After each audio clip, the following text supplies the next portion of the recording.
it is the case that even in a hierarchy that's functional, the thing can go sideways, and it does. You get companies that get too big, they start to get corrupt. People who play politics and who are good at manipulating start to rise up the hierarchy. The structure stops performing its function, its useful function in the way that it should. It starts to degenerate, but generally then it dies.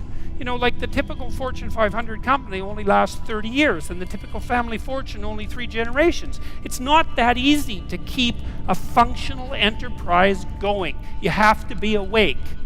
And so, no, it's not an oppressive patriarchy, our culture. That's wrong. It's based on competence, fundamentally. Imperfect as that is. It's not like we don't make hiring mistakes. It's not like there aren't people who are foolish and blind and hire and fire based on attributes that have nothing to do with competence, but that's a sign of the deterioration of the system and the corruption of the system, and not an indication of its fundamental function. And it's also the case that, and this is partly what I tried to outline in Rule 1, which is pretty much the rule we're going to discuss today. Part of your goal, if you want to take your place in the hierarchy properly, is to be a good person. And that was the argument I was trying to make in the chapter. Not that you're supposed to be like the most brutal crustacean on the block. It's so foolish. It was Kathy Newman, I think, that asked me in the UK. So you're saying that human society should be organized along the lines of lobsters. It's like, look, lady, if you're gonna insult someone, you might want to try accusing them of something, of believing something that someone somewhere believed at least once in the entire history of the human race. And not that. Yes, absolutely. Lobsters for everyone. That's how, what I was trying to make the case was that we have this very old system in our nervous systems, which is very old, which keeps track of where we are in hierarchies, and that regulates our emotions because of it, because it's really important to you and you and you and you, if you're not completely bloody psychopathic, that you have a place in a social hierarchy and that you're admired and respected and valued by other people. And it's so important that the neurochemical system that keeps track of that regulates your other emotions, so that if you're low on the totem pole because, well, for whatever the reason happens to be, sometimes you deserve it, sometimes it's accidental, sometimes you've been hurt, there's lots of ways that this can happen, your serotonin levels plummet like a defeated lobster, and then you feel way more negative emotion about everything and way less positive emotion about everything. And that's absolutely dreadful. That's clinical depression, and it's a terrible, terrible condition. And so it's absolutely crucial that you maintain a tenable position in a hierarchy, and not one of power, but one of competence. And at least even if you're not in a position that's tenable, you're moving upward towards one that's tenable, because that at least gives you hope. Because maybe you're young and useless and you don't know what the hell you're doing. You're just getting started. And so you're low man on the totem pole, but it's not like you're stuck there forever. You do some decent work. I had some kid tell me the other day, it was really nice. It was just last night. I was at a comedy show I went to here, and a lot of the comedians knew us. Dave Rubin and I went in there, and so a lot of them knew us, which was quite interesting. And one of them said, God, I was in a rough shape 2 years ago. I was just getting married. I just got married, and I was nihilistic as hell and depressed and bitter, and things weren't going well for me at all. And I was unemployed, and one of my friends got me a job. And he said, I didn't really like the bloody job. I didn't want to have the job, and I was kind of dragging my ass to the work and not doing it well. And I listened to one of your lectures, and it said, look, if you haven't got anything going for you, but you have a job, don't quit your job.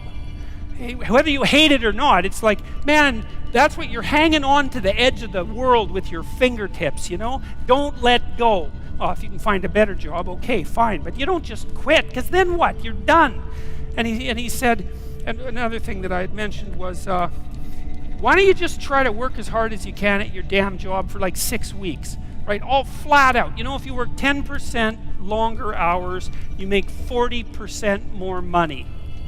That's something worth thinking about. You know, you've got a job, maybe you show up 15 minutes early and you leave 15 minutes late. You know, and you actually work and your boss notices, because he would probably notice, and then maybe someone's going to get promoted and maybe it'll be you, because something's going to tilt the scales, and that little extra bit of work done without cynicism and resentment might be enough. Well, he said he started at 21 bucks an hour, and in 6 weeks he was making $37 an hour. And it's not a king's ransom, man, but it's a hell of a lot more than zero, and it's quite a lot more than 21. He said his life had turned around substantially because he learned if he put some damn effort into it. And I'm not trying to be Joe Optimist here. Like, I know that people hit runs of bad luck, and that things can take you out of life, right? Unfortunate illnesses and betrayal, and like, there's no shortage of randomness and horror that can wipe you out even if you're doing your best. But you don't have a better bloody plan than to do your best, and it tends to work a lot better than you think. And what's so interesting about the hierarchies that people set up is that that's how they're set up. They're not set up on power. They're set up on reciprocity and skill and trust. Not always. You know, and if you're in a job where you work hard and you're a good guy and you're doing your best and your boss is a bloody tyrant and you never get a break, it's like, okay, fine. You're in a Foucault world. Get the hell out of it. You know, you get your resume set up, write your CV, fill in the educational gaps that you have, send out your 25 resumes a day, and prepare to make a lateral move, because you're in a bad place. But almost everywhere, and this has certainly been the case virtually everywhere I've worked, and I've had like 50 jobs, you know, if you go above and beyond the call of duty in an awake and intelligent way, interpersonally, socially, with regards to the diligence of your work, with regards to the truth of your attitude and your courage and all of that, that will work. And you know, if you try it for a year and it doesn't work, then go somewhere else, because you can, right? You're free. I mean, it's not easy. You can't just walk out the door and instantly find another job, but you're not enslaved. You could make a move. You could even decide that you're going to make a move and double your salary. You know, it's not a bad goal, and it's certainly a possibility. It's like, it isn't hierarchy. It's ethics that determines success in a functional society. It's ethics that determines success, not power. The rest of it's a bloody lie. And that doesn't mean that all our systems are perfectly ethical. You know, you got to be awake. If you're in a system, there's going to be some corruption in it. Part of what you're supposed to do is keep your damn eyes open for the corruption and your mouth speaking truth, so when the corruption starts to take root, you object to it so the whole damn system doesn't turn into a pathological power play. And that's part of your ethical responsibility as a conscious being, an ethical being, a religious being for that matter, and a citizen, you know?